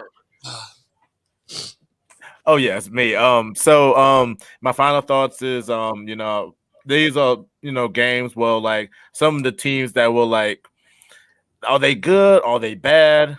This is like a game that they will have to validate, like the Patriots and the Vikings. This would be a game if they beat them, it could be validated. And then just looking forward to see if Kansas City bounce back, because like I said, if they don't bounce back, I mean, they're probably going to be missing players. They're not a good enough team this year, surprisingly. But so yeah, those are my final thoughts. And then you can catch me on my YouTube channel. It's just JP. We're going to we're on our way to 1,200 subscribers, so a lot of basketball content. You can check me out on Off the Ball Network on YouTube doing NFL recaps and college football recaps. And then check me out on Twitter, JP Franchise 57. And, just doing takes and here and there and opinions. I might start doing the Twitter spaces, so just look out for that. So, okay. All right. Dad. You on mute. You muted. Rookie. Man, let me go Coach ahead and muted- get going, y'all. Coach Yo, muted let me for go ahead that. and get going, y'all. Hey, Y'all stay safe and You're the everything, best, man. JP. That's what you Thanks, get man. for 500 All yards, right. 600 yards, against the Yeah. Giants. And now, That's what you am I get. good? Yeah, you good Dad now, got- Dad. Oh, That I'm about got to say. canceled. I'm about Who to say. canceled that? But you can follow us on What the Game Means to Me on Twitter, Instagram, and Facebook. We have a show every Wednesday or Thursday about 6:00, and we'll be coming to you with a show weekly. And follow Off the Ball Network. A lot of great content creators. And once again, appreciate you having me on, Coach. And hopefully our teams get the dub. Facts. We got West Coast. We Well, I got don't to go know West about Coast, his brother. team, but yeah, your team could get the dub. I don't know about his team, but Hey, Preds, what you before I got some news for the network. Okay. So we got some new sponsors, which I just was finishing up. That's why I didn't get to start the show off. So we got two new sponsors. Bet US is one of our new sponsors, and Built Bar. So like protein bars. So those are our two newest sponsors. I'm excited to yeah. So we're gonna get Diesel. We're gonna get big and all that.